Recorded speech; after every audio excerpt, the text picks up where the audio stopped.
Pessoal, caiu aqui, desculpa.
Aí, Felipe, vou te colocar de novo como co-anfitrião, tá?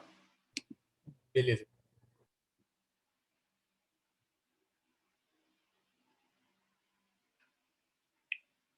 Pronto.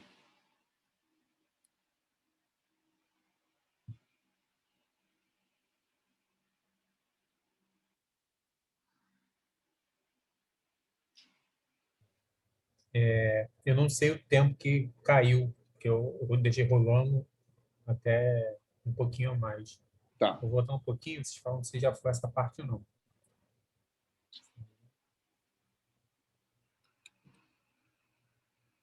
Pode começar daqui? Pode ir lá.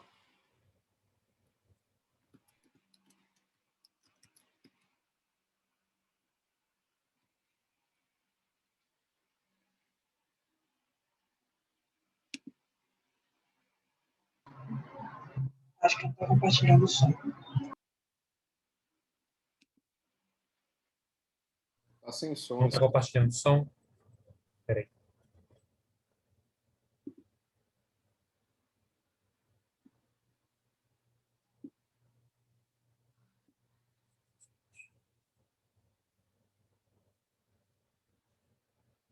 E agora? Então, a gente desenvolveu, está desenvolvendo, né? Tá perfeito, Felipe. Está funcionando. Para poder avaliar essas variáveis dos testes de produção e avaliar a incerteza. Porque o que acontece? Quando a gente vai lá colocar no boletim, a gente manda para a ANP um único valor. Então, o BSW desse poço, que é a fração de água, né? Para quem não sabe, a fração de água é de 40%. Só que, na verdade, aquele é um número que é a média de horas, né, que a gente coletou ali da vazão de água, às vezes nem tem. Às vezes, se o separador é bifásico, a gente tem que coletar amostras ao longo do teste. Mas a gente tem aquela medida única. Só que aquela medida única não representa, de fato, as variações dos possíveis valores que a gente pode ter daquela métrica. Então, o que a gente estuda? A gente estuda essas variáveis ao longo do tempo e a gente estuda também as incertezas das variáveis de produção. Então, o BSW, a gente estuda a URGO, né, que é a razão gasóleo, e outras métricas, outras variáveis importantes para a produção. E aí, o que é o dashboard que a gente desenvolveu? O primeiro passo, e aí na ciência de dados, e quem está acostumado com isso, é coletar esses dados. Então, a gente tem vários boletins, e o que a gente precisa fazer? Condensar para formar o nosso dataset, o nosso histórico de testes. Isso já é um problemão, porque é pegar planilhas e condensar e criar lá o conjunto de dados. Aí a gente criou o conjunto de dados, a gente descobre diversos problemas de formatação, a gente vê problemas de outliers, porque tem muito dado que é errado ali, né? Que as métricas, elas são obtidas aí, por exemplo, tem pressão que está 100, aí vai para 1000. Obviamente é um valor muito errado, então a gente tem que mexer e consertar esses dados, a gente encontra muitos dados anômalos. A gente também tem muito dado ausente, então são vários problemas que surgem. E aí, nesse dashboard, a gente desenvolveu métodos para poder identificar, métodos automáticos, estatísticos, para poder identificar e remover também esses dados anômalos. Outros pontos importantes, fazer uma análise exploratória desses dados. Então, uma matriz de correlação que a gente consiga identificar o comportamento, a relação entre as variáveis. Outro ponto importante é identificar o comportamento das variáveis ao longo do tempo ou entre elas. Então, a gente cria modelos de previsão. Então, por exemplo, se eu quero estimar o valor do meu BSW para o próximo mês, então, o que eu tenho que fazer? Eu tenho que criar modelos de regressão em que eu possa ver qual é o comportamento dessa variável para daqui 15 dias. Então, a gente desenvolveu o modelo de Machine Learning, que é a regressão linear, o SVR e outros modelos, testando para poder avaliar o comportamento esperado para o próximo mês, por exemplo, para a gente poder fazer uma estimativa. Só que ainda assim a gente não está estudando a incerteza. E aí, como que a gente estuda a incerteza desses dados? A gente criou o nosso histórico lá de BSW ao longo do tempo. Então, é a tendência. Então, qual é o comportamento esperado? Se a gente pega esse valor real, que são as amostras que a gente tem, e subtrai com o valor que a gente espera, a gente encontra os desvios. Então, o comportamento, a diferença do comportamento real para o que a gente espera. Pegando essas amostras, a gente considera como uma incerteza.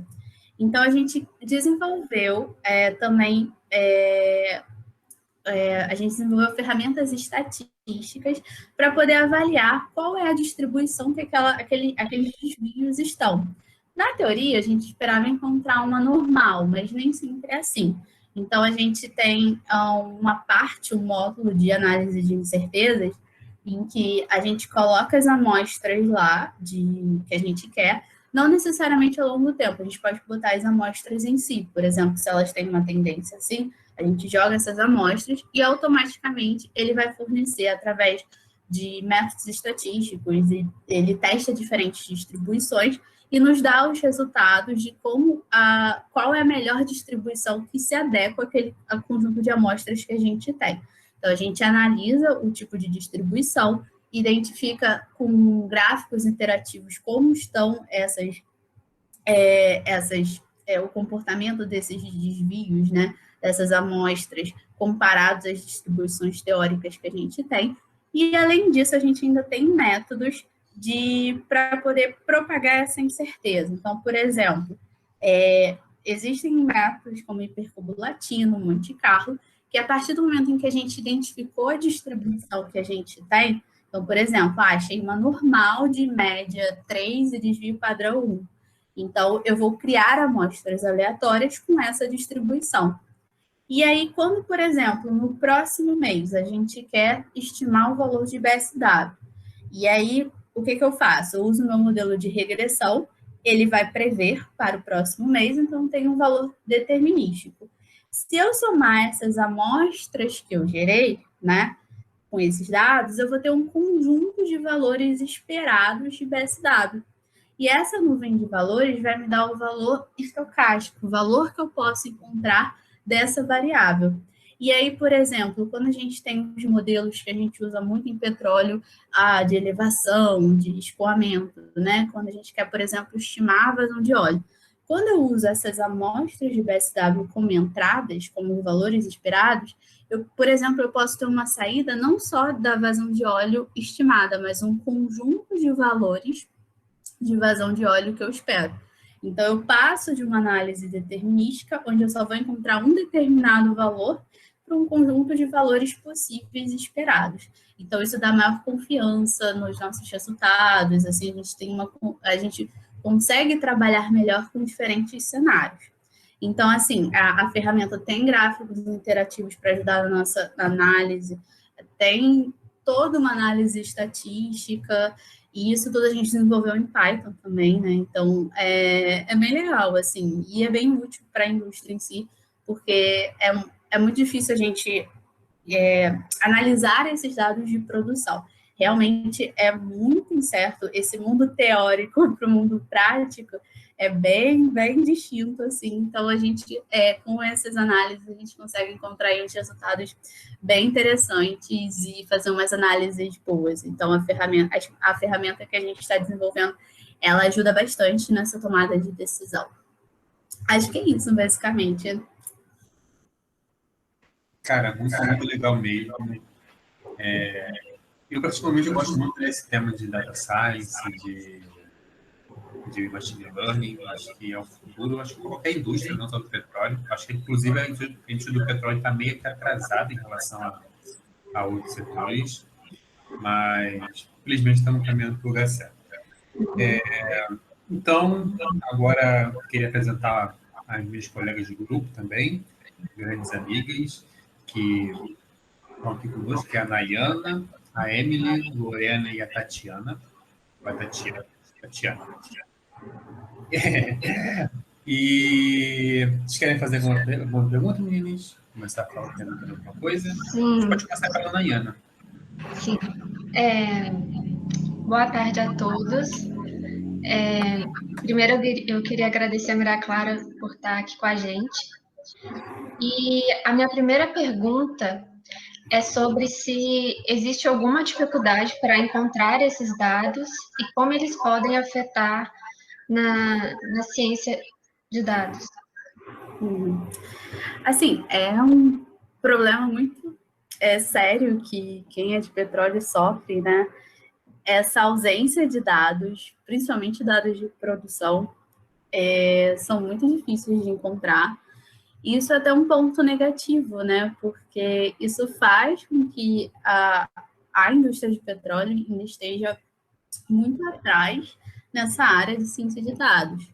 Porque até se pensar, a ANP ela tem esses dados, mas por uma questão de direito e tudo mais, custa muito caro. Então, assim, é bem difícil da gente, de fato, conseguir ter acesso a eles.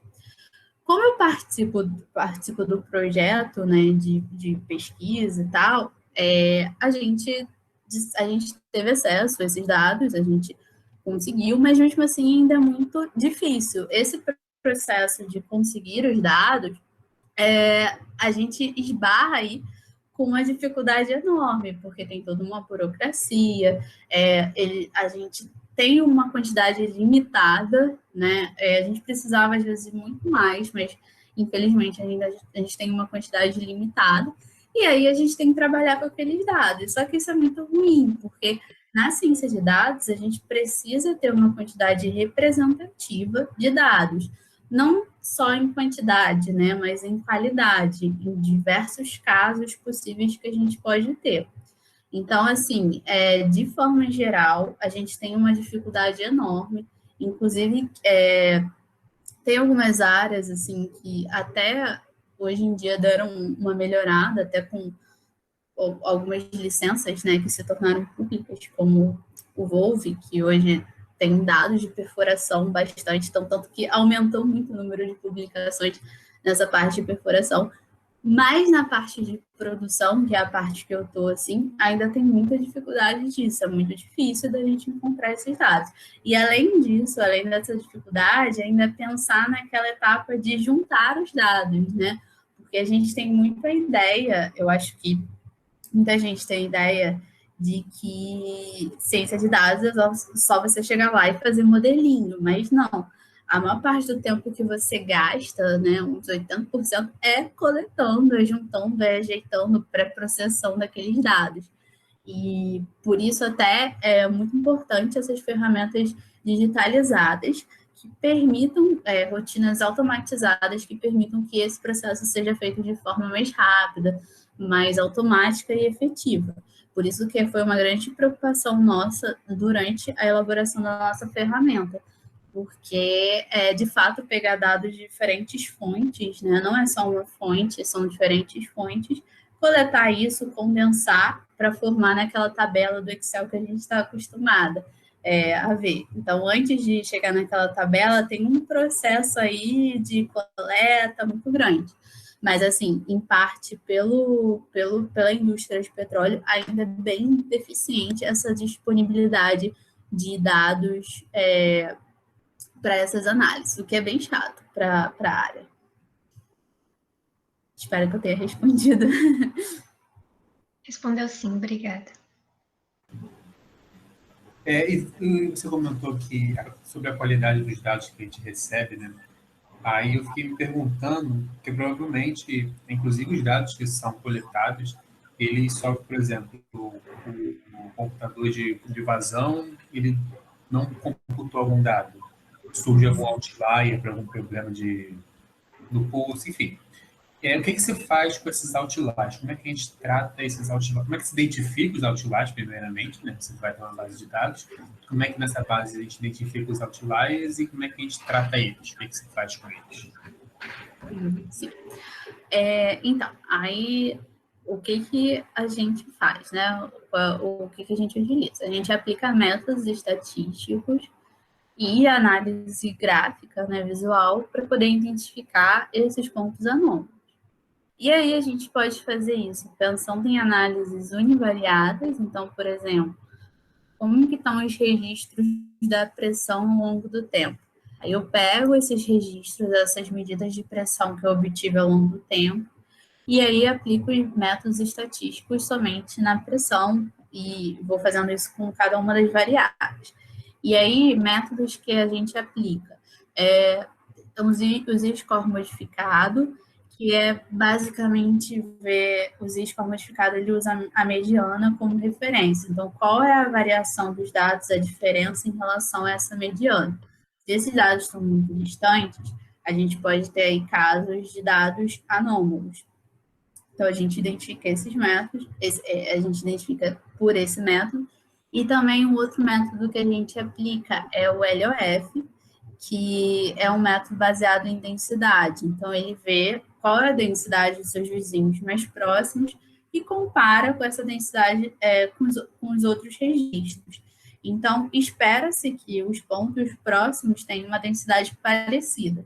Se não tiver, então é um caso possível de outlier. E aí, o que a gente faz? A gente identifica esses pontos automaticamente, só que o que pode acontecer? Às vezes, não esses métodos, ainda mais de forma automática, e depende de um threshold, né? Depende de um valor que a gente coloca ali de referência, mas não necessariamente é aquele valor. Dependendo disso, pode não ser exatamente um outlier. Então, a gente coloca isso graficamente e na nossa ferramenta a gente tem a opção para a pessoa, para o avaliador, para o técnico, remover caso ele ache que aquele dado é realmente um outlier. Então, tem lá um botão que ele pode, vou retirar esses dados. Ou não acho que isso seja um outlier. Porque, obviamente, os métodos estatísticos eles servem para colaborar com esse processo. Mas sempre a análise da pessoa que está avaliando é importante também, né? Então, acho que até, assim, a gente não pode só deixar tudo automático, né? Isso é pensando em uma análise univariada. A gente também pode fazer essa análise de forma multivariada. Então, a gente pensa, por exemplo, cada teste de produção é uma linha nossa. E esse teste de produção é uma combinação de diferentes variáveis.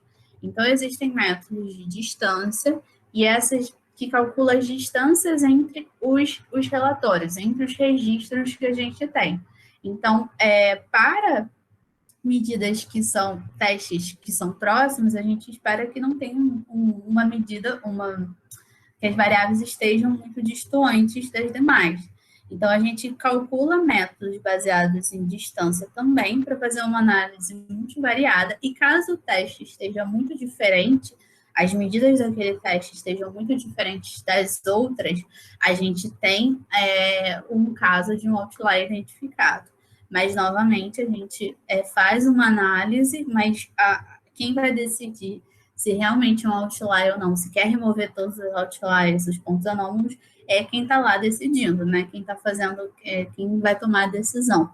O engenheiro para quem a gente faz a nossa ferramenta. Isso são os métodos que a gente aplica estatísticos. E a análise gráfica, que também nesse caso é bem importante, porque a pessoa, pelos gráficos que a gente tem das nossas séries, a pessoa mesmo pode ver, não, eu acho que esse dado aí, ele realmente não deveria estar aí e tem que tirar. Porque também não são muitos testes que a gente tem, né? Cada poço, pensando que mais ou menos os testes são feitos de 2 em 2 meses, então no histórico de um ano a gente não tem registros por curso.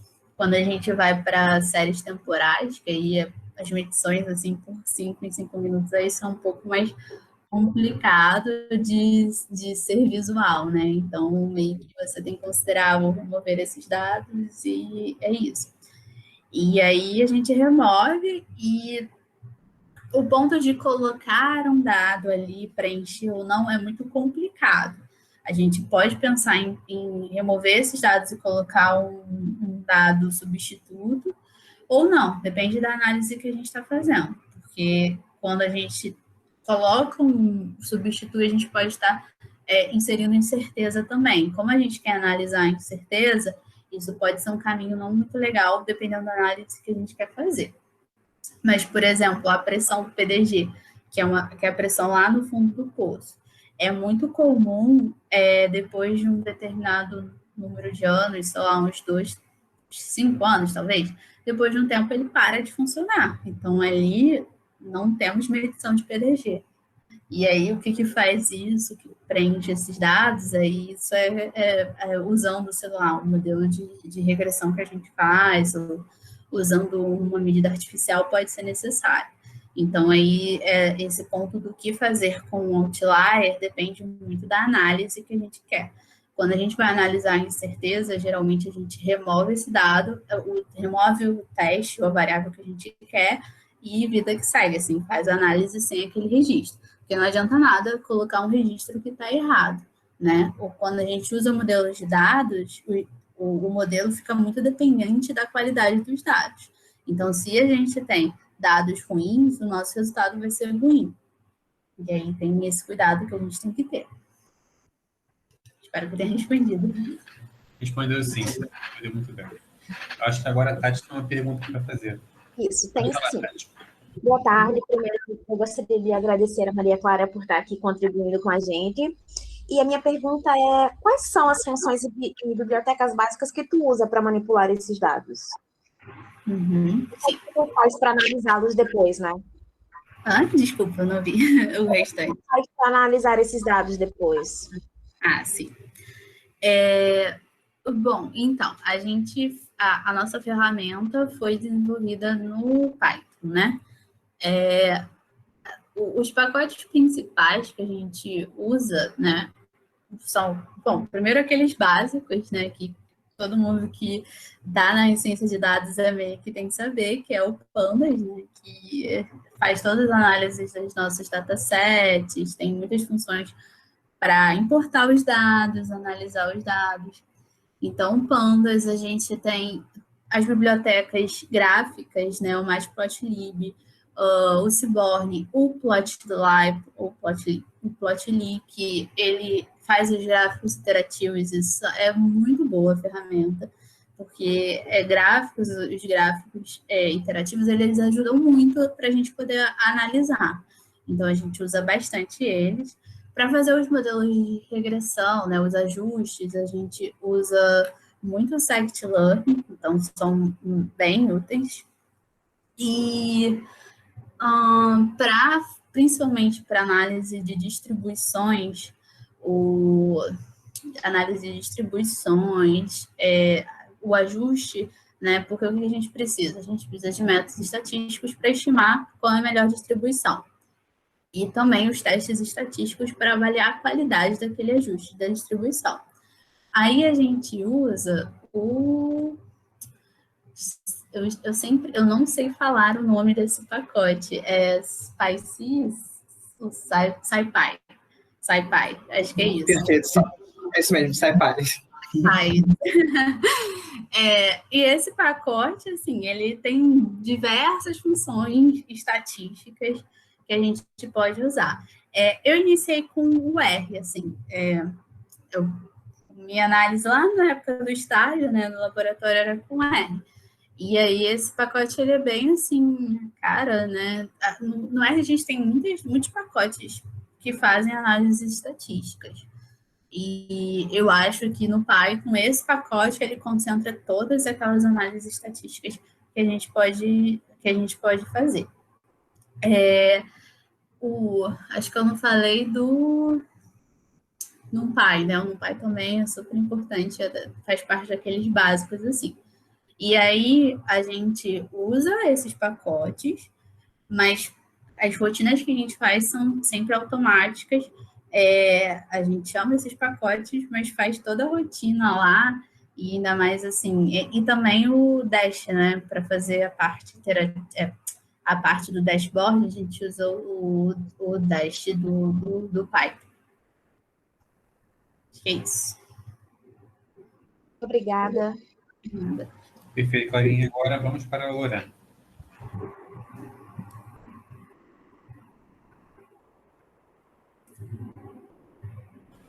Lorena? A minha internet está um pouco ruim, então não vou nem ligar a câmera. Então já peço desculpas aqui por isso. Para mais uma engenharia de petróleo, não sei se é uma coisa. Eu acho que está cortando, né? A pergunta que eu tenho é o que os dados têm para descrever de forma efetiva o processo, assim? O que você acha? Eu acho que não deu para escutar direito essa pergunta. Eu acho que estava cortando.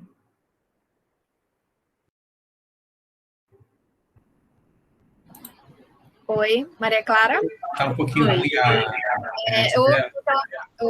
eu ouvi o que ela falou. Posso repetir a pergunta da Lorena?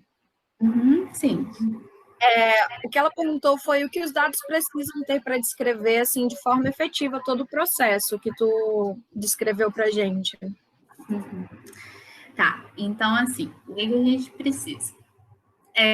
Quantidade importante, mas não somente quantidade. É uma quantidade que descrevam diferentes condições que a gente pode encontrar no processo. Por exemplo, no nosso caso, a gente tem diversos poços. Os poços têm diferentes condições. Então, vai ter um poço que vai ter uma fração de água de 2%. Então, ainda não tem água sendo produzida no poço. Vai ter poço com quase batendo 100%. Então, sei lá, 85% de produção de fração de água. Então, essas diferentes condições melhoram as nossas análises, porque a gente tem diferentes cenários para poder avaliar, para poder criar modelos que sejam representativos e que consigam descrever esses diferentes fenômenos. Então, assim, quantidade para ciência de dados é importante, né? Tanto que quando a gente tem poucas amostras, é muito difícil da gente fazer análises, elas podem não ser generalistas, ficam muito reduzidas ao nosso caso específico. E uma das ideias é a gente sempre tentar generalizar, tentar fazer modelos globais que possam reproduzir diferentes condições. E aí, então, eu diria, né, que esses dados eles precisam ser de diferentes fontes, que sejam representativos de diferentes casos, e é importante que esses dados eles tenham qualidade. Se a gente tem medidas erradas, quando a gente cria modelos com medidas que não são confiáveis, a gente gera modelos não confiáveis. Então, o modelo de dados, a ciência de dados, ela é muito potente, mas se a gente não tiver dados bons, não dá para fazer milagre. Então, tem que ter esse cuidado das nossas amostras serem representativas, né, descreverem diferentes situações. A gente precisa que esses dados tenham qualidade, que as medidas estejam corretas. Isso também é um problema sério que a gente tem que lidar, né, dessa coleta, que é algo que ainda tem que ser trabalhado na indústria, porque muitas vezes é feita de uma forma muito ineficiente. E quantidade também é importante. Então, eu acho que é por aí que a gente precisa ter, pensando na criação de modelos de dados.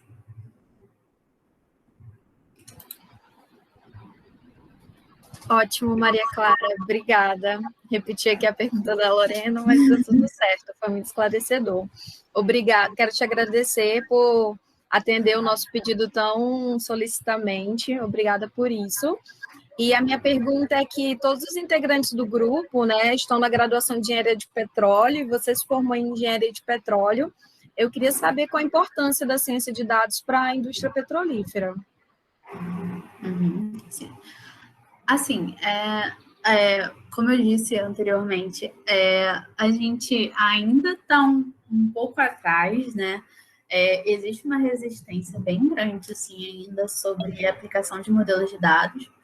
Mas, assim, a importância é enorme, porque a gente tem muito dado, e é muito dado que não é utilizado.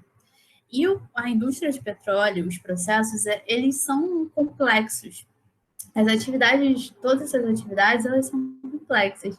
E aí, os modelos que se fazem, os simuladores, para quem tem que trabalhar com aquelas simulações, eu imagino que vocês já passaram, vão passar por isso, são horas que a gente gasta ali para o simulador calcular, saber os resultados e tudo mais.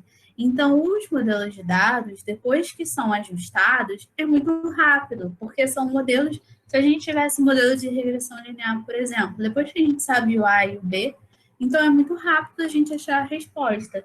Então, o esforço computacional do modelo de dados é muito menor, né? Então, isso ajudaria muito, seria muito mais fácil. Em problemas de falhas também, essa é uma área que está crescendo muito na indústria de forma geral, né? Nessa identificação de falhas, e isso tem tudo a ver com a indústria de petróleo, porque a gente tem operações que são extremamente perigosas, que a gente precisa de sistemas que sejam rápidos, que identifiquem problemas rapidamente, e se a gente conseguir utilizar esses modelos que a gente tem de machine learning, de deep learning, para poder identificar problemas, falhas de forma muito rápida, isso ajudaria muito a indústria e evitar diferentes problemas. Então, é um problema muito sério quando, por exemplo, um compressor cai, né, para de funcionar, e aí, imagina se a gente utilizasse os nossos dados para poder antever esse fenômeno, né? Olha só, esses dados estão começando a se comportar dessa forma.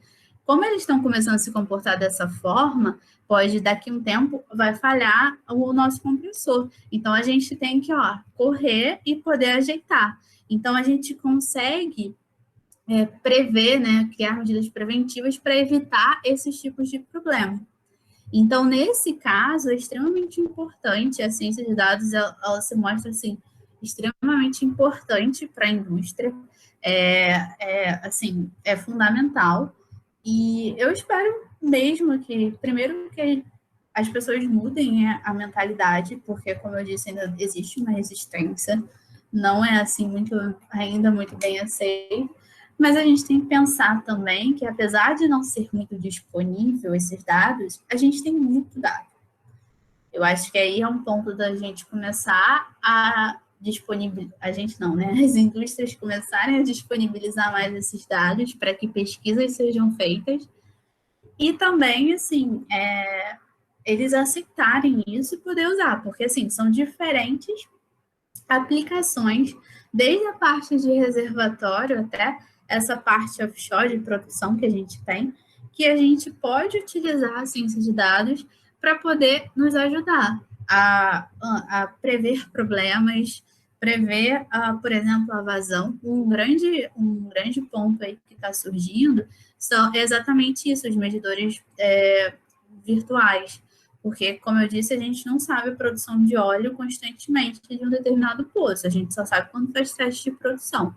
E existe uma linha de pesquisa que visa utilizar esses dados de criar modelos que conseguem prever a vazão de líquido, né, de óleo de cada poço, mesmo quando não tem teste. Olha só o benefício que isso ia trazer, né? Então, existe um modelo determinista, existe um modelo que pensa no matemática, um modelo de dados e o modelo teórico. Mas esse modelo teórico tem um esforço computacional muito grande. Então, se a gente conseguisse ter uma medida, uma previsão boa de vazão de óleo usando dados, esforço computacional baixo ia ajudar extremamente as operações do dia a dia, ia ser super útil para a indústria. Então, a ciência de dados só tem a trazer benefícios e a gente espera que cada vez mais as pessoas procurem mais, né, essa área e as empresas se interessem em investir em estudos e aplicações nessa área que a gente tem. Ótimo, obrigada, foi muito esclarecedor. Bem, Clara, eu agradeço muito a sua presença. Com isso, a gente encerra agora a nossa sessão de perguntas. Como eu disse no começo, reafirme esse podcast vai ficar gravado para provar isso. Vai ser uma referência em data science na engenharia do petróleo. Tenho certeza disso. E obrigado a todos pela presença e vocês que estão nos ouvindo. Agradeço. Bom, foi isso, gente. Pessoal, muito legal, né? Eu acho que esse primeiro podcast, primeiro, né? Acho que a entrevistadora ali foi extremamente simpática ali, né? Vocês fizeram questões ali bem pertinentes ali, com referência ali às aplicações de engenharia do petróleo. Ela deu uma explicação ali bem de certa forma ali, né, bem aprofundada, assim, ela não chegou a entrar na questão assim mais técnica, mas ela deixou bem claro ali, né, as vantagens, né, e os desafios ali que vão ser encontrados ali, que são encontrados ali, né, nas questões ali de plataforma. Cara, parabéns ali, foi muito legal. A única coisa que eu faltei é de ver a carinha de vocês, pô. Professor, eu fiz em 2 formatos. Eu fiz aparecendo no vídeo e só dessa forma. Como o senhor falou que era mais um podcast só é o som, aí eu deixei dessa forma que não aparece. Mas se o senhor quiser, eu posso mandar o link aparecendo no nosso rosto. Ele só colocou uma capa de álbum, assim, porque o podcast só tem isso. Mas aqui. Né, mas assim, mas ficou assim, sendo bem honesto, sensacional, gente. Parabéns. Valeu, professor. Obrigado. Aliás, Obrigada, professor. Vocês falaram ali, né, no finalzinho ali, vai ficar assim para gerações futuras. Estou pensando em abrir uma salazinha ali, né, um canal ali com esses podcasts ali que vocês fizeram ali, porque acho que vale a pena ali, até como uma forma ali de referência ali para as outras pessoas ali que queiram ingressar ali nessa área. E a escolha ali da pessoa também foi muito legal. Parabéns, gente. Professor, Oi. Eu não sei se todo mundo fez isso, né? Mas é porque você comentou isso do canal. O meu grupo, ele abriu um canal para postar. Então, se quiser botar os outros lá, não sei, talvez seja uma boa. Pô, que show! Adivinhou? Aí, ó, vocês já estão fazendo a aplicação da estatística na prática, já fez a previsão ali, pô. Não, vamos lá, vamos aproveitar sim, vamos aproveitar, colocar... Pô, não teve o pessoal lá da GV que conseguiu lá como é que chama? A gincana ali, conseguiu cara famoso, vamos ficar famosos também, ali, galera ali da Stat Applique, pô. Vamos lá. A gente montou lá. Inclusive, a gente aproveitar para dar um recado, porque o nosso entrevistado, a gente descobriu que te conhece, e o Américo, né? Aí ele falou para te cobrar o paper lá de vocês, para vocês terminarem o paper. Figura, gente, figura. Vamos ver o Américo, então, pô. Sensacional, cara. A gente estava fazendo uma aplicação ali dos efeitos da Covid. Era uma modelagem, depois a gente pode apresentar aqui para vocês, quando a gente entrar ali nos tópicos ali referentes a, né, a regressões, né, na realidade, assim, né, modelos probabilísticos e tal. E como interagir ali um modelo econômico com um modelo epidemiológico, né? Como é que isso vai afetar né, toda essa dinâmica, como a dinâmica pandêmica afeta, né, todo o mercado de trabalho e vice-versa, né, como o mercado de trabalho catalisa ali, né, também essa questão ali de contágio, de infelizmente ali mortes da Covid. A gente pode com certeza apresentar para vocês ali. Pô, pode puxar, fala para o Américo que a orelha tá puxada. Tá bom. Então, vamos lá, apresenta ele para o pessoal conhecer ali a figura. O Américo é um professor lá da UERJ, né? Ele está trabalhando ali num grupo de estudos ali sobre a Covid. Então, vamos lá.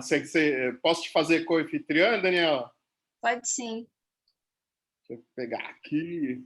Professor, Oi. só antes de começar o próximo podcast, todo mundo do grupo tem que postar lá no Moodle o podcast ou é só um membro? Não, até falei isso, é só um membro, tá? É só um Aí membro. você consegue ver qual Aí é o vocês grupo. colocam assim, aí é só pelo menos no título, onde tem aquela parte de para vocês escreverem, colocarem o link, coloca também o número do grupo ali para eu reconhecer, tá? Ou os nomes dos integrantes, enfim. Tem como editar? Porque eu só botei o link, não botei nem o nome do grupo, nem os integrantes. Você pode, eu acho que você pode modificar ali até as 29h59 de hoje. Tá bom. Se alguém não conseguir, aí vocês me avisam que eu reabro ali a... Professor, eu acho que estava na data de ontem, para enviar. É? Eu acho que Se foi eu editar agora, vai 23, botar 59 de como ontem. atrasado. Não, então eu reabro então para vocês ali corrigirem. Que eu botei só o link também. Tá bom. Eu vou reabrir então só para vocês corrigirem e colocarem ali os integrantes ali de quem... dos grupos, beleza? Ô, professor, o meu grupo a gente tinha colocado na descrição do vídeo do YouTube, os integrantes. Coloca também no Moodle? É bom, né? Assim, Tá bom. Aí facilita, né? Perfeito. Posso Beleza. compartilhar aqui, professor? Pode ir lá, manda agora. Agora a sala é sua.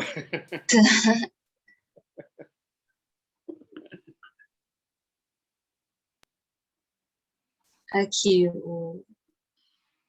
o canal já está aqui. Pô, sensacional. Adivinharam ali, ó. Na lata. Vou começar aqui, então. Pode ir lá. O podcast que te ajuda. O som tá certinho? Tá. Beleza. Olá, você está ouvindo o StatsCast, o podcast que te ajuda a entender como a estatística influencia no mundo ao seu redor. Hoje, no nosso primeiro episódio, temos o orgulho de apresentar o professor e pesquisador Américo Barbosa da Cunha Júnior. Olá, professor. Primeiramente, eu queria agradecer por você ter disponibilizado um pouco do seu tempo para conversar com a gente nessa época tão caótica. E primeiro eu queria pedir para que você contasse um pouco da sua trajetória dentro da estatística para a gente. Boa noite a todos, Beatriz, demais colegas.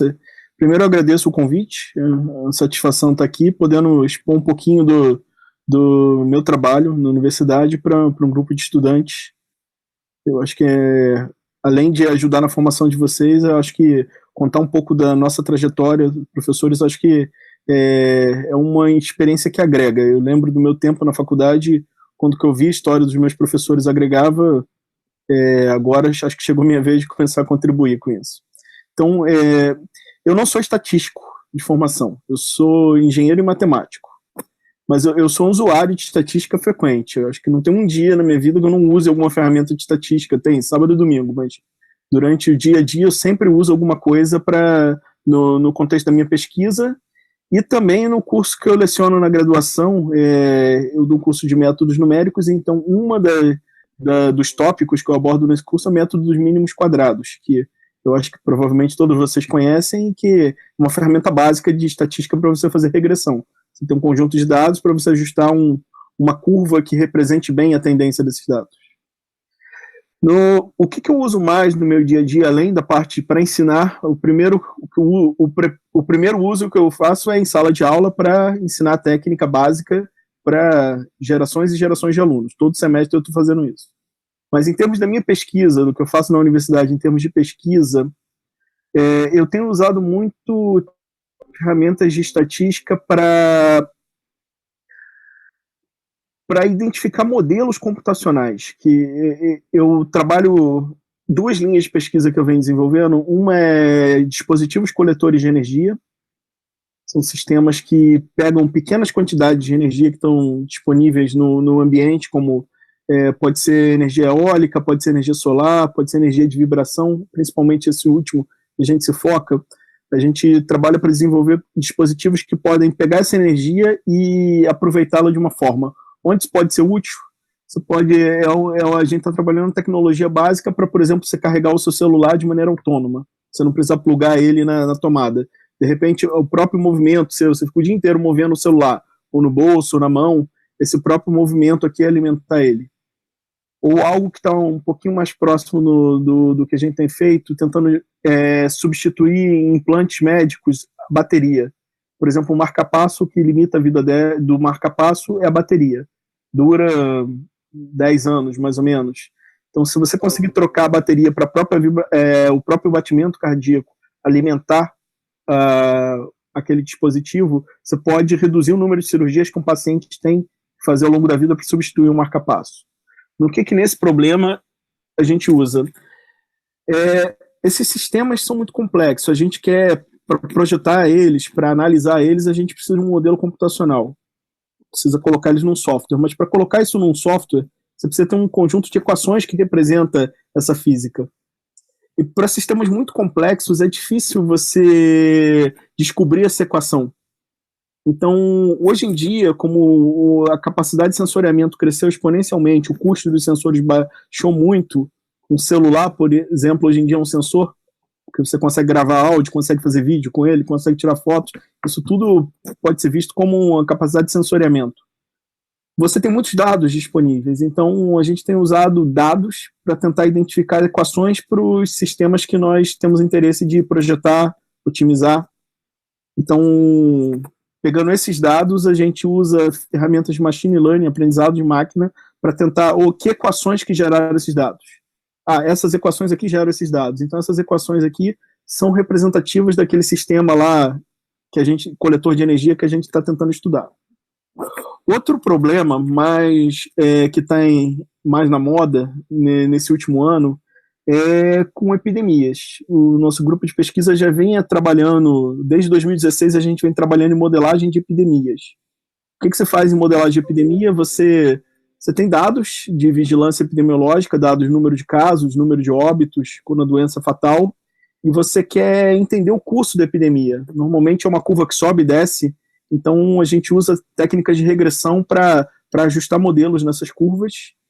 E agora, com a epidemia de Covid-19, a gente tem feito isso, até tem um projeto de extensão que tem gente da UERJ, da UFRJ, de outras universidades participando, se chama Covid-19 Observatório Fluminense. Eu sou parte da equipe desse projeto e a gente faz regressão ali todo dia com novos dados. A gente está fazendo algumas análises, principalmente regressões, para prever alguns dias à frente.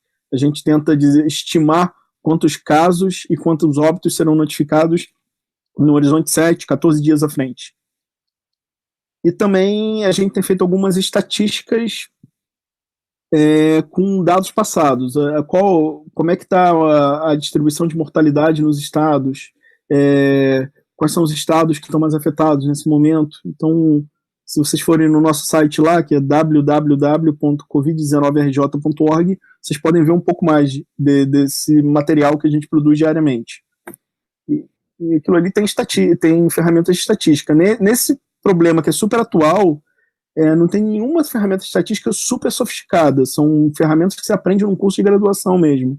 No outro problema que eu falei antes, de coletores de energia, a gente usa alguma coisa um pouquinho mais sofisticada que você não estuda num curso de graduação, mas nesse outro que é uma coisa super importante nesse momento e que a sociedade demanda é a estatística de curso de graduação.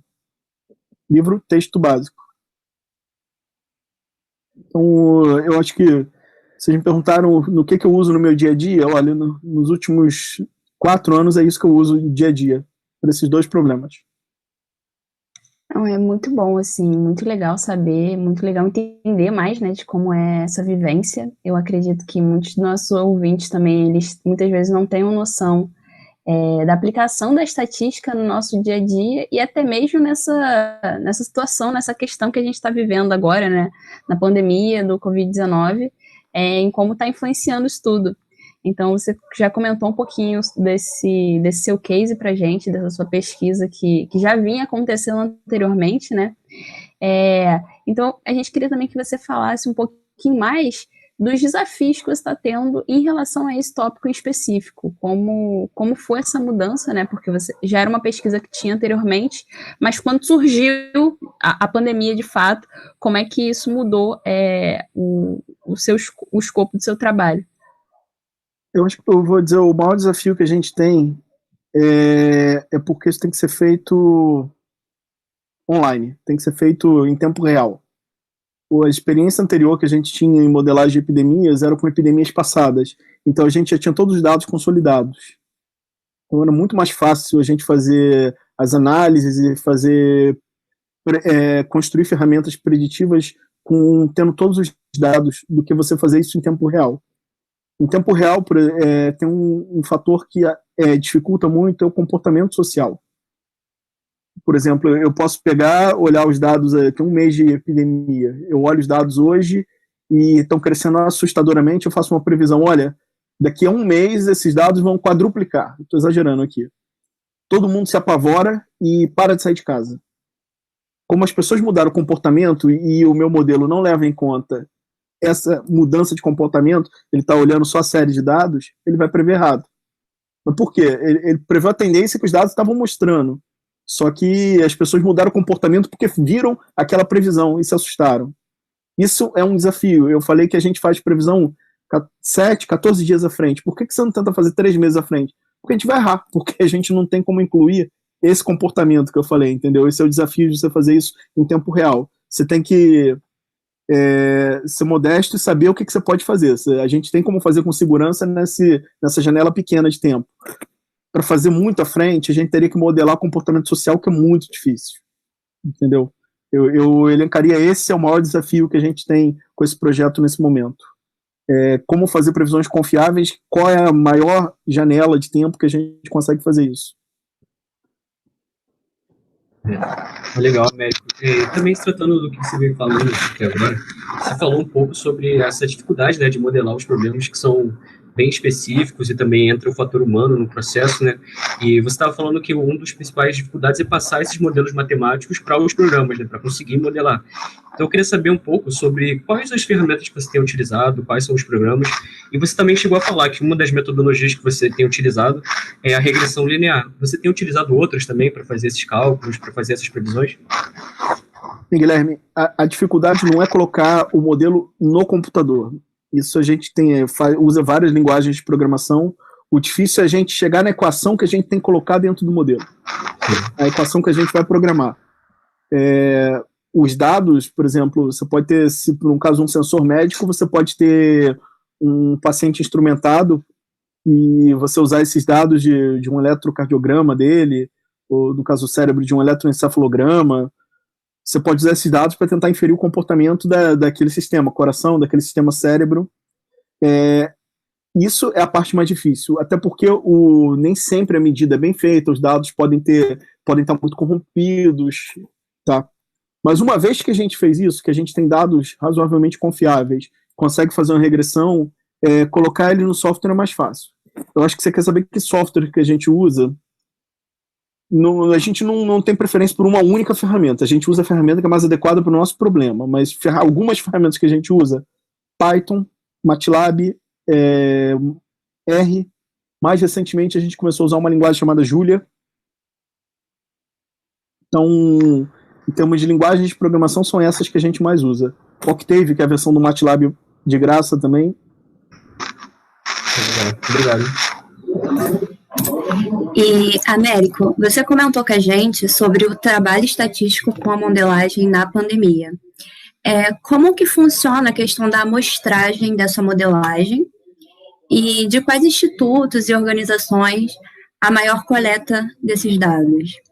Uma boa pergunta, Juliane. o maior desafio, a amostragem aqui é péssima, mas isso não é privilégio do Brasil. Dados epidemiológicos são mal amostrados no mundo inteiro. O problema o Brasil, em termos de testagem, está abaixo da média, e esses dados vêm de testagem, né? Então, isso às vezes pode mascarar algumas informações, a gente não consegue ver, às vezes, alguma coisa, porque não tem dados suficientes. Para dar um exemplo, bem lá no início da pandemia, os testes positivos, a gente acompanhava a série de testes positivos, era quase 100%. Por quê? Porque você só testava dentro do hospital, só testava quem chegava lá em estado grave. Então, como é que você consegue acompanhar o curso de uma epidemia se você só está mostrando os infectados em estado grave? Você não está mostrando ninguém que está suscetível, para você ter uma ideia de qual é a proporção na população de quem está ou já esteve com a doença e quem não está. Isso melhorou um pouco, começou-se a se testar mais, mas ainda a amostragem é muito mal feita ainda. Isso não é privilégio do Brasil. Na maioria dos países isso também não é bem feito, mas alguns já estão fazendo bem. Eu posso dizer um vizinho nosso aqui, o Uruguai. O Uruguai testa bastante, eles desenvolveram tecnologia de teste barato, então eles conseguem testar bastante. Então, em termos de testar metodologia, o Uruguai está um bom case hoje em dia. Você pode pegar os dados do Uruguai e se você está tentando uma abordagem nova, usar ele como um case de estudo, porque você tem dados um pouco mais confiáveis lá que no Brasil. Outro desafio do Brasil é tamanho. Quando a gente vê aquela série de dados do Brasil lá, aquilo ali não é representativo de todo e qualquer lugar no Brasil. Aquilo ali é uma média ponderada de todos os municípios do Brasil, aquela curva que vocês veem no jornal de noite. Aquilo ali dá um indicador geopolítico, porque você vai comparar países, curva dos países, mas aquilo ali, do ponto de vista epidemiológico, não é representativo de lugar nenhum dentro do país. Cada cidade tem a sua curva, cidade grande tem a sua curva, cada região de uma cidade grande tem a sua curva, né? Então, você tem que ter em mente isso. Você às vezes faz estatísticas em nível nacional, mas você sabe que se você vai dimensionar uma política pública com base naquela estatística para um local muito específico, você não pode se balizar na estatística nacional. Você tem que balizar naquela estatística local. Então, esse problema de amostragem é subamostrado, e a amostra, você tem que ter em mente para onde é aquela amostra. Ela é representativa em nível nacional, em nível estadual, em nível municipal, em nível regional, dentro do município. Tá? Bom, Américo, muito foi falado sobre como fazer esse modelo, como recolher esses dados e estimar a realidade assim. Então, a pergunta é: por que o número de casos do Covid aumenta tanto em curto intervalo de tempo? Yuri, você pode repetir, por favor, que falhou aqui para mim, eu não ouvi a sua pergunta. Desculpa. A pergunta é: por que o número de casos aumenta tanto em um curto intervalo de tempo relacionado ao Covid? Tem alguma lei que rege esse comportamento? É uma boa pergunta. Epidemias, em geral, o início delas é sempre uma explosão. Você cresce exponencialmente no início. Só que um processo exponencial, você sabe que depois de um certo tempo, ele dobra, né, a quantidade. Você tem um exponencial, vai estar aqui, depois de um certo tempo, aquela quantidade dobra, e depois dobra essa quantidade que já era dobrada, isso cresce muito rápido, né? Processos exponenciais são uma idealização de um fenômeno explosivo, mas no mundo real eles não existem. Por quê? Falta energia para manter eles. Você pode ter um processo que cresce exponencialmente, mas em algum momento o próprio meio ambiente onde esse processo exponencial está ocorrendo limita ele, por falta de energia, em última instância. Você pensar uma colônia de bactérias que tá crescendo numa placa, digamos que ela duplique a cada segundo. Quando é que a placa vai estar, e digamos que ela levou 10 segundos para lotar a placa? Quando é que estava metade? Quando é que metade da placa estava cheia? Não era 5 segundos, era em 9 segundos, porque duplica a quantidade a cada 1 segundo. Então, se você pensar esse crescimento tão grande, Para a bactéria crescer, precisa ter alimento, precisa ter energia, no final das contas. O que limita aquilo ali? O crescimento daquela colônia de bactérias? É a falta de alimento, a falta de energia. O que limita um processo epidêmico de continuar crescendo exponencialmente? Se ele cresce, a quantidade de pessoas infectadas se torna tão grande que daqui a pouco uma pessoa infectada só vai ter contato com pessoas infectadas ou que estão infectadas ou que já foram infectadas. Ela vai ter contato com poucas pessoas ou nenhuma pessoa que ainda está suscetível à doença. Então ela acaba não transmitindo, enquanto ela está infectada, ela acaba não transmitindo para ninguém. Isso começa a abafar a epidemia. Quando você chega a esse ponto, você diz que chegou ao limiar de imunidade de grupo, em linguagem mais técnica, e a chamada imunidade de rebanho, tão famosa agora, todo mundo já ouviu falar.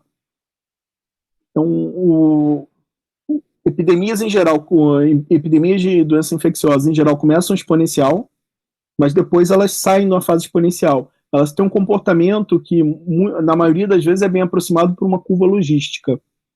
Vocês devem ter estudado curva logística. Ela começa exponencial, mas depois ela desacelera e você tem um crescimento mais controlado nos acumulados, e nos casos ativos você começa a ter uma queda.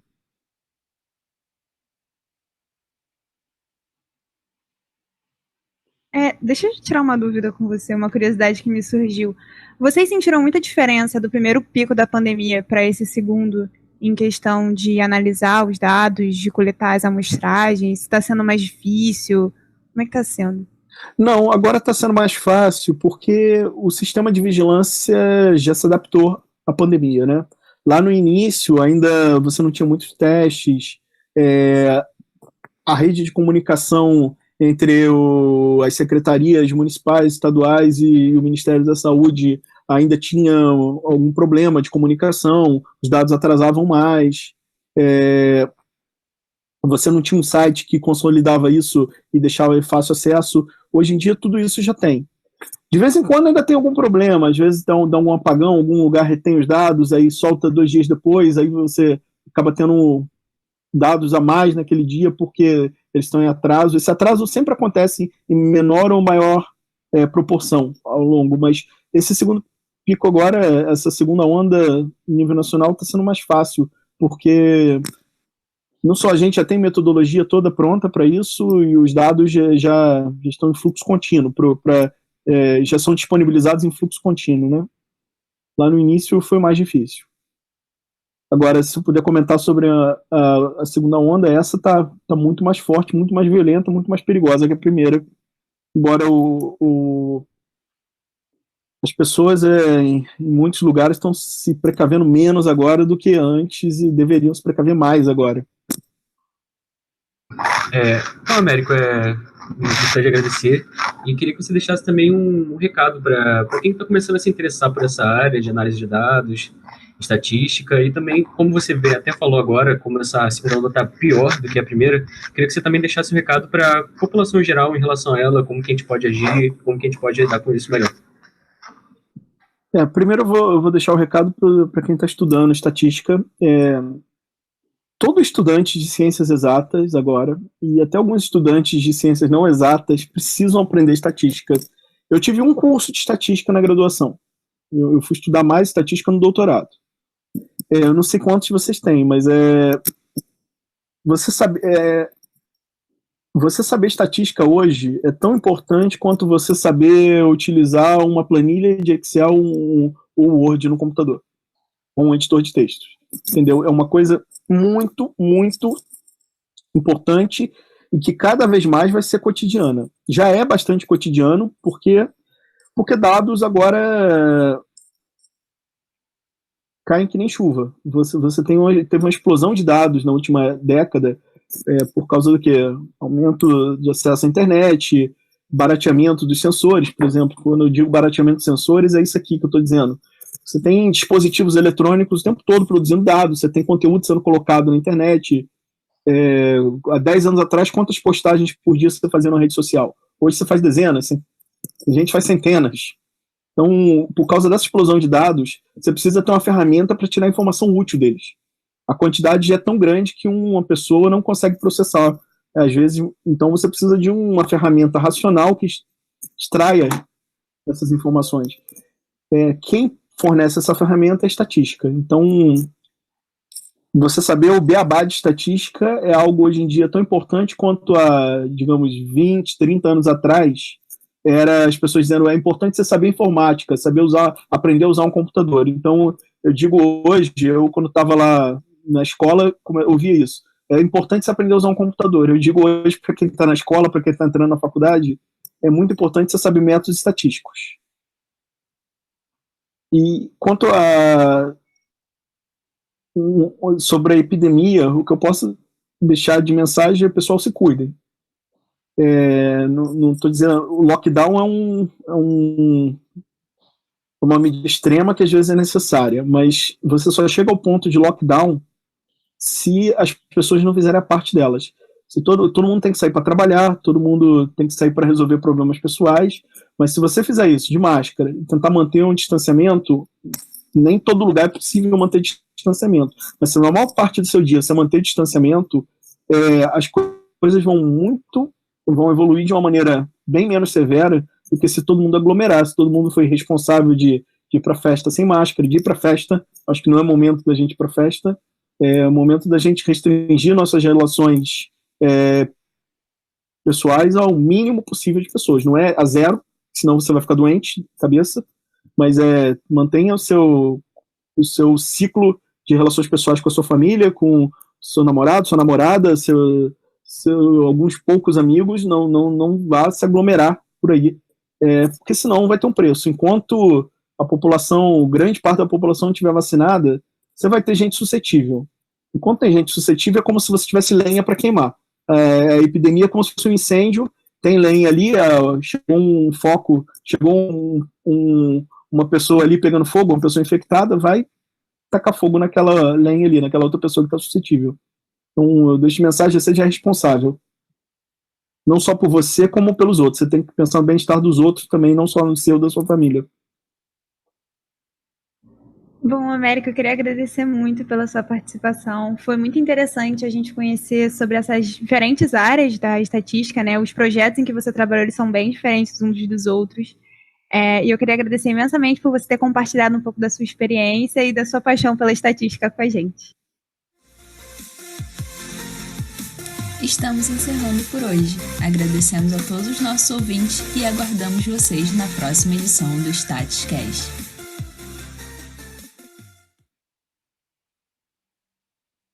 Sensacional, gente. Muito bacana ali, né? Essa é uma outra área ali de discussão, né? A área epidemiológica, né? Então, a gente consegue ver ali outros movimentos ali que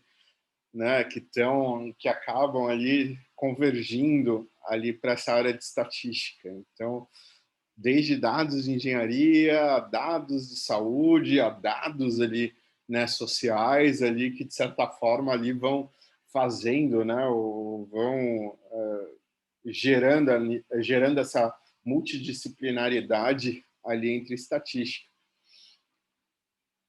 Pessoal, parabéns. Ali foi muito legal ali assistir esses 2 podcasts ali. Espero que tenha sido também bastante proveitoso, mesmo que a gente não tenha mostrado ali todos, mas que vocês tenham ali aprendido um pouquinho mais ali com esses entrevistadores. Aí eu vou olhar ali os outros podcasts ali, né, aqui em casa. E aí, nesse meio tempo ali, né, agora com os próximos capítulos, né, vamos colocar mais lenha na fogueira, né? Parabéns ali. Aí depois, Dani, coloca lá no grupo o link ali do canal e a gente vai... Aí eu peço para o pessoal ali alimentar ainda mais ali esse canal para fazer sucesso com o Stats Channel, com o canal ali Stat. Tá bom, pode sim. Show, parabéns, gente. Brigadão ali, então desejo para vocês ali uma boa semana, né? E nos encontramos ali na próxima ali. Até.